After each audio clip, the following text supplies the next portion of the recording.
The moment you cross the number, it does not feel the way you thought it would. You spent years working toward this number. It lived in your head like a quiet promise. You built a picture of how the moment would feel. You assumed it would feel like release. Instead, it is quiet, not peaceful, strange. The kind that settles when a room empties, you close the screen, open it again, and then you sit with the number alone in the quiet. There is no one to call who would understand. No one in your family has been here. You did not just earn money.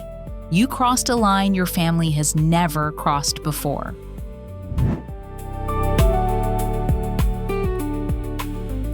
Before you understood money as a system, you understood it as a feeling, a pressure inside ordinary moments.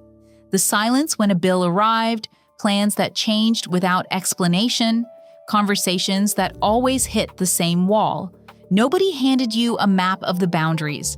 You learned their shape by walking into them, repeatedly, without knowing. There was no dramatic poverty in your story, just the accumulated weight of 100 small signals saying the same thing. This is where people like us stop. This is the ceiling.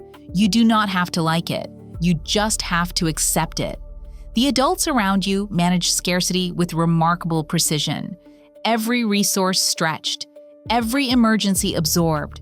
These were not failures. They were adaptations, a survival system built inside a financial reality no one designed for them. The system was built for endurance, not expansion. You grew up inside it without knowing you were absorbing its logic. By the time you were old enough to want more, the ceiling was already installed. You just kept bumping into it.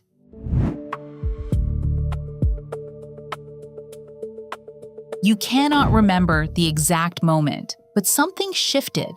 And once it shifted, it could not be undone. Maybe it was a book someone left behind, a conversation with a person who came from nothing and built something real. Maybe it was a video late at night, sound low, a business built by someone your age, from a city not unlike yours. The thought arrived quietly, almost small enough to miss. The ceiling might not be a fact, it might be a story. That is an extraordinarily dangerous thought. Once it arrives, you cannot make it leave. The entire map starts to shift. You do not announce this. You have seen what happens when someone in your circle decides to do something different. The social immune system activates fast, not out of cruelty, but out of protection. They do not want to watch you fall. So you stay quiet. You read alone. You start building a private architecture, a different set of beliefs about what is possible. Your visible life stays almost unchanged, but inside, the gap between who you are becoming and where you stand keeps widening. You do not know yet how much that gap will cost you.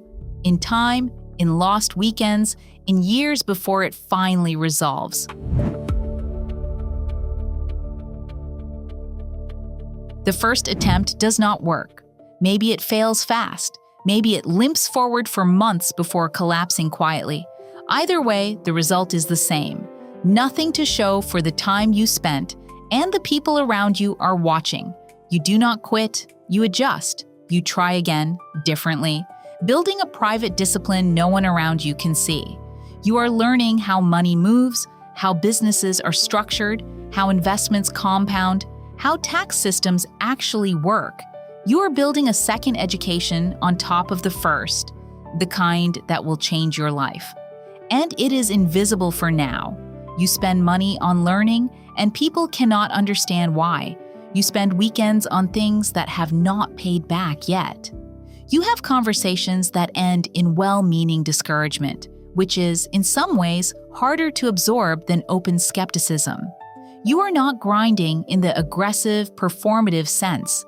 You are doing something quieter, and in some ways, harder.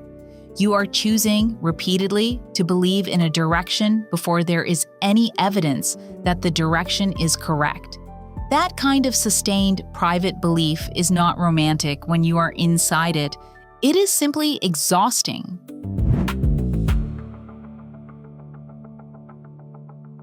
This is the part of the story that does not get told.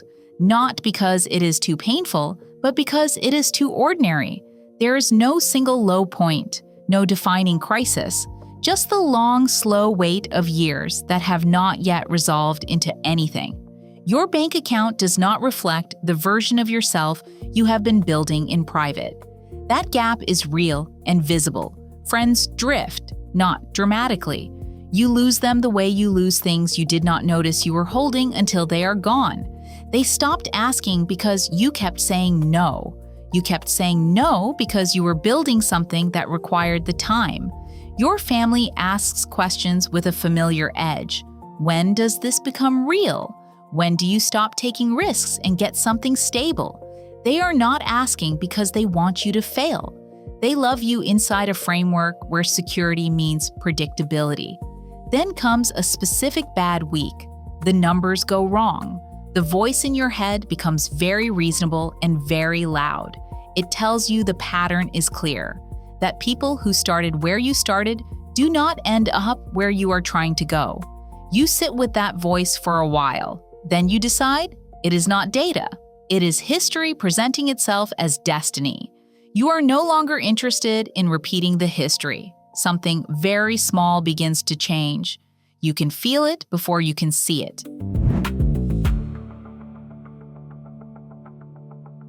It is not the million. It is not even close to the million.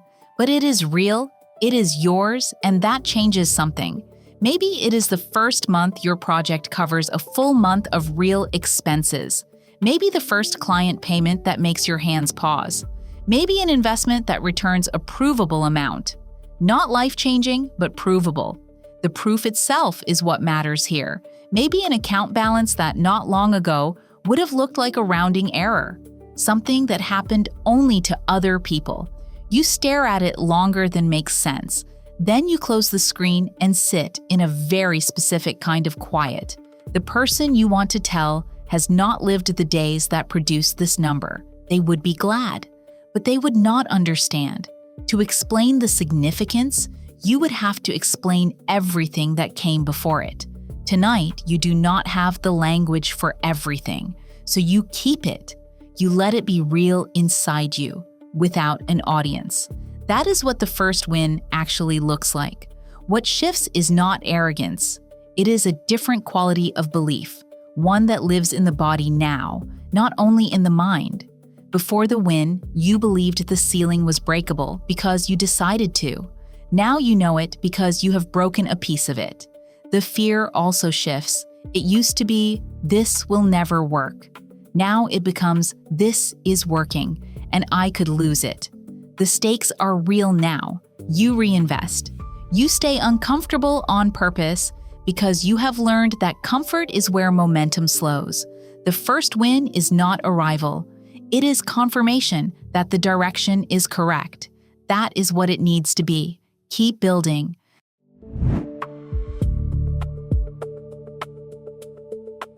The number crosses on an ordinary day, not a landmark one. Not a day you marked on any calendar in advance. You are somewhere unremarkable. A quiet desk, a familiar room, running the same calculations you have run dozens of times. And this time, the total clears 7 figures. Net worth, real assets, numbers attached to your actual name. You were certain this moment would arrive with a feeling you could recognize, the specific release of a weight carried for years. The moment does not match the magnitude. It is quiet, not disappointing, just disorienting in a way you did not expect. You have crossed a threshold no one in your family's history has ever crossed. There is no inherited vocabulary for what this means. You call someone you love. You talk for a while about ordinary things. You do not mention the number, not because you are hiding it, because translating it would require explaining everything. And tonight, you do not want to translate. You hang up, you sit with the quiet, you say you are doing well. That is true. And it is also not the full picture. Here is what the crossing immediately reveals. One category of problems disappears. The long background anxiety finally goes quiet. And then a second category becomes visible. the ones you were never given the language or the tools to navigate: tax exposure, asset structure, liquidity. How this money is protected, titled, deployed, and governed going forward. You grew up where money was managed by instinct and necessity. There was never enough to require a long-term system. Now there is. The absence of a system is no longer a neutral fact. It is a risk. This is the part of the financial education that was never covered. You go back to where you came from. The house is the same. Same walls, same light, same table, slightly uneven on one leg. You stopped registering the smell of it when you lived there. You notice it immediately every time you walk back through the door. There is a gap now, not between you and the people in that house. You love them with a completeness that has not diminished. The gap is between the life you came from and the life you are living. You feel it like a change in pressure, present and undeniable. Money enters the room without anyone bringing it in. You pay for dinner. There is a brief pause that everyone notices but no one names. The geometry of a room changes when financial realities diverge. It shifts who feels comfortable asking what and what questions feel safe. Old friendships drift without confrontation, with distance, incremental, almost invisible. One missed message, one missed gathering. By the time you name the drift, you are already far from where you started. You do not have language for what the loss actually is. And then there is the guilt, the specific kind no one who has not lived it can fully explain. It is not abstract. It is grinding. It is watching someone you love carry a weight you could lift, not knowing if doing so helps or costs something permanent between you, not knowing if the gift communicates love or a distance neither of you asked for. You want to help. But helping is complicated. You carry the guilt. You do not put it down. You learn to walk with it. It is the cost of crossing a line others have not yet crossed.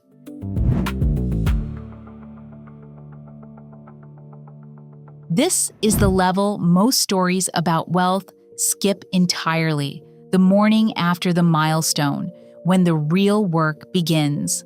The number cleared, but whether what you built actually lasts depends entirely on what you do in the years that follow. Wealth without structure is not generational wealth. Numbers without systems to protect and multiply them have a well-known destination. Not because the people who built them were careless, because they were never taught what comes next. Here is what comes next. Tax strategy means understanding income versus capital gains exposure, and how business entities separate personal liability from risk. Asset protection means separating what you own into layers, so one lawsuit or failed venture cannot reach everything you have built. An investment policy is a written allocation framework matched to your actual time horizon and risk tolerance, not to how you feel. Money sitting without a policy defaults to making its own decisions. A written framework gives the control back to you. Liquidity reserves, separate, accessible, sized for your real obligations, are the buffer between a setback and a catastrophe. Insurance is load-bearing structure, the layers that hold a financial architecture together when unexpected weight arrives. Estate planning, a will, a trust, updated beneficiary designations is how what you built actually transfers to the people you intend. Without estate planning, the transfer enters a legal process, run by people who never met you and have no knowledge of your intentions. The hardest architecture is the architecture of family, supporting people you love without replacing their ceiling with a temporary number. Money without a framework creates dependency, not capability. When it is gone, what remains is memory of having had something, not skill. The goal is sustained support, structured access, shared financial education, and involvement in compounding assets where appropriate. This is what it means to be the first, not just reaching the number, but becoming the person who builds systems that carry it forward.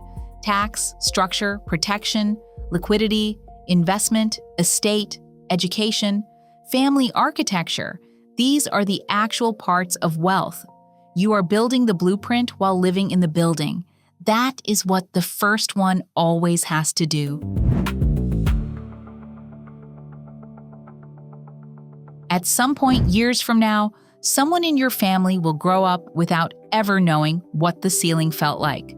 They will make plans without hitting a wall. Consider options that were simply not available to you at the same age. They will carry a baseline confidence about money and possibility that you had to build from scratch against gravity over years. They will look up and see open space and simply assume that is what the sky looks like. That is the correct outcome. Generational wealth is not a trophy. It is a changed starting line. The next generation will not know the ceiling was ever there. You built that out of the raw material of a family that loved you inside the only walls they knew how to construct, out of years of private belief and quiet discipline, and the willingness to continue before the world gave you any evidence. Your parents gave you everything a survival system was designed to give. You were the one who decided endurance was not the ceiling. You did not escape where you came from, you changed what comes after it. That is a different thing entirely. Now build something that outlasts you. Not for validation, not for the number, for the starting line.